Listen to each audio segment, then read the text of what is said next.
Hello everyone, this is Caroline Varghese और आज हम फिर से कुछ नए वर्ड्स सीखेंगे। आज हम सीखेंगे 5 new words along with their meanings, their synonyms, antonyms and example each. अब ये जो आज हम सीखेंगे वो आपके न्यूज़पेपर से लिए गए हैं, न्यूज़पेपर इंग्लिश न्यूज़पेपर से लिए गए हैं, बहुत ही करंट टॉपिक्स में से हैं और रिसेंट न्यूज़पेपर से लिए गए हैं। मैं आपको बता दूं, हाल ही मतलब अभी के न्यूज़पेपर्स में से लिए गए हैं एंड ये जो है आपको बहुत ही यूज़फुल होगा आपके किस किस चीज़ों में। फर्स्ट ऑफ ऑल, आपके किसी भी क्वेश्चन पेपर में हो, कोई भी पेपर हो, चाहे वो एसएससी हो, बैंकिंग हो, रेलवेज हो, कोई भी पेपर हो, उसमें आपको ये वर्ड्स देखने को मिल सकते हैं क्योंकि फर्स्ट थिंग ये आपके रिसेंट न्यूज़पेपर्स में से लिए गए हैं। सेकेंडली, आपको अनसीन पैसेजेस में भी आ सकते हैं और अनसीन पैसेजेस में एक ट्रेंड है, एक टाइप ऑफ क्वेश्चंस है कि सिनोनिम्स पूछ लेते हैं, एंटोनिम्स पूछ लेते हैं पर्टिकुलर वर्ड्स के। एट द सेम टाइम मतलब उसके मीनिंग्स भी एट टाइम्स हो जाते हैं, पूछे जाते हैं। सो आप उसके लिए भी आप इसको यूज कर सकते हो एंड आप जब इंटरव्यू में बैठोगे, आप जब पैनल को फेस करोगे, तब अगेन ये आपके बहुत काम आएंगी क्योंकि इतने कॉमन मीनिंग वाले वर्ड्स हैं कि आप इन वर्ड्स का बहुत ही फ्रीक्वेंटली आप यूज कर सकते हो। आप किसी भी बारे में बात करो, आप ये वर्ड्स यूज कर सकते हो अगर आप इंग्लिश में बात कर रहे हो। सो हमारा जो आज का फर्स्ट वर्ड है वो है एक्विटल।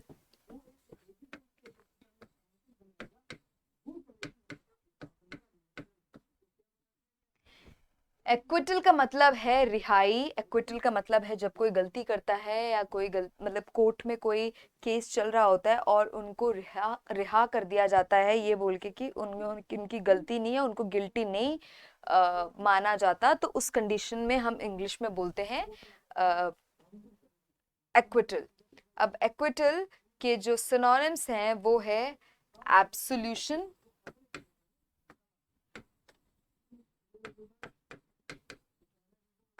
Discharge,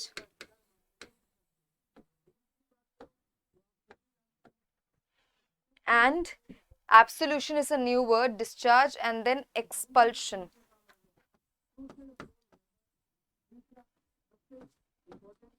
Expulsion.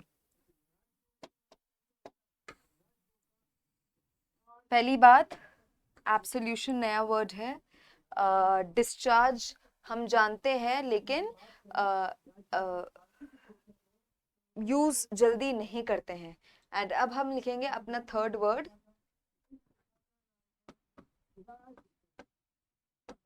एक्सकल्प्शन। जी, ये रहे हमारे सिनोनिम्स। एंटोनिम्स इसके, एक्सकल्प्शन भी नया वर्ड है, एब्सोल्यूशन भी नया वर्ड है। एंटोनिम्स क्या होंगे? एंटोनिम्स होंगे ब्लेम, कंडेमनेशन,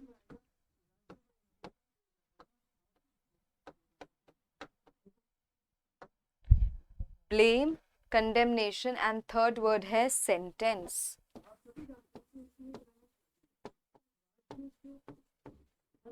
इसमें से condemnation is a new word, उसके अलावा एंटोनिम्स जो है वो कोई भी न्यू वर्ड नहीं है।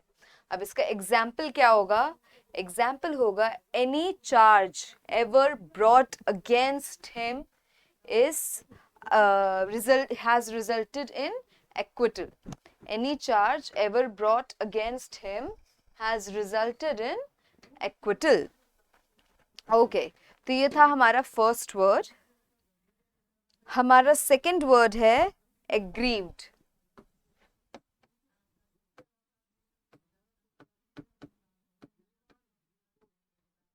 aggrieved एग्रीव्ड का मतलब है जब किसी को गलत तरीके से ट्रीट किया जाता है।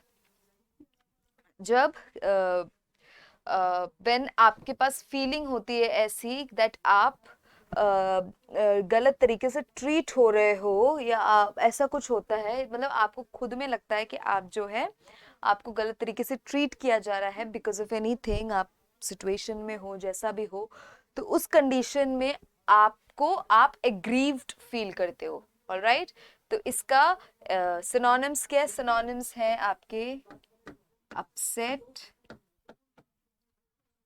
offended,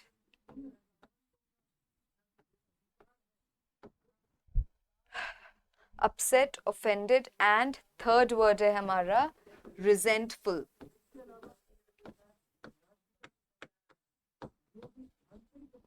resentful नया word है, offended नया word है.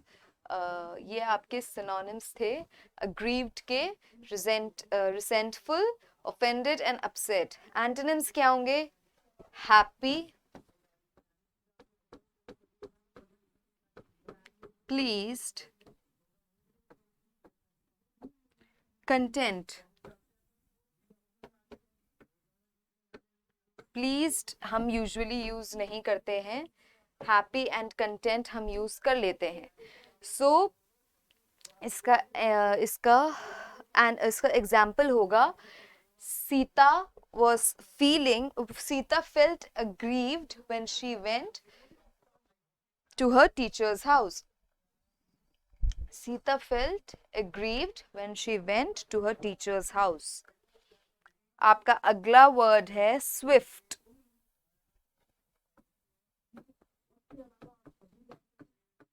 स्विफ्ट को हम हिंदी में बोलते हैं तेज, उसको हम इंग्लिश में बोलते हैं स्विफ्ट.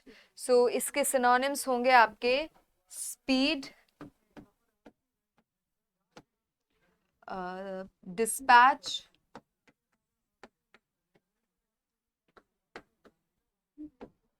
स्पीड, डिस्पैच, एंड हमारा थर्ड वर्ड है हेस्ट. हेस्ट नया वर्ड है,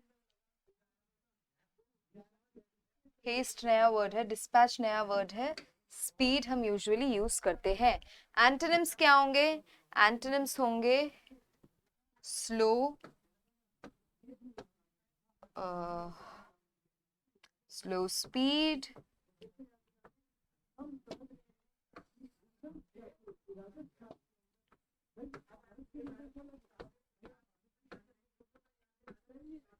स्लो टेम्पो. ये हमारे एंटोनिम्स हैं फॉर स्विफ्ट. इसका एग्जाम्पल क्या हो सकता है? Naresh was very Swift in his actions. Naresh was very Swift in his actions. अब हमारा फोर्थ वर्ड है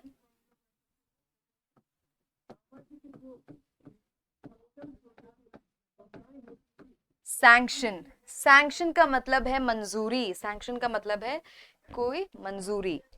तो सैंक्शन के हम जो सिनोनिम्स हैं वो है आपके endorse,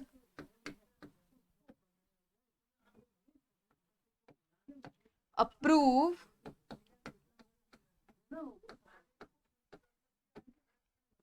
endorse, approve, and third है आपका परमिट.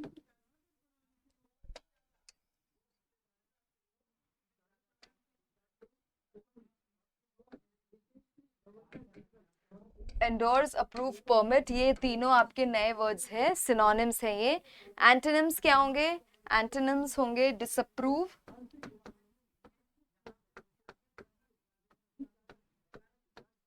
रिजेक्ट,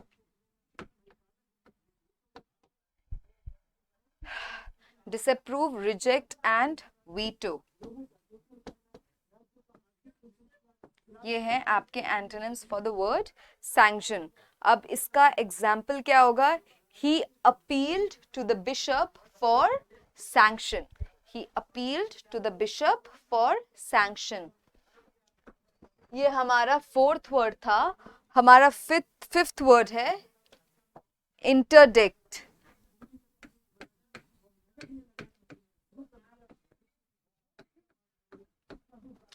इंटरडिक्ट का मतलब क्या है? इंटरडिक्ट का मतलब है कि कोई ऑफिशियल ऑर्डर्स जो कोर्ट के थ्रू आते हैं वो उसमें लिखा गया हो कि कोई चीज़ या कोई काम या कोई एक्शन नहीं लेना है या नहीं करना है.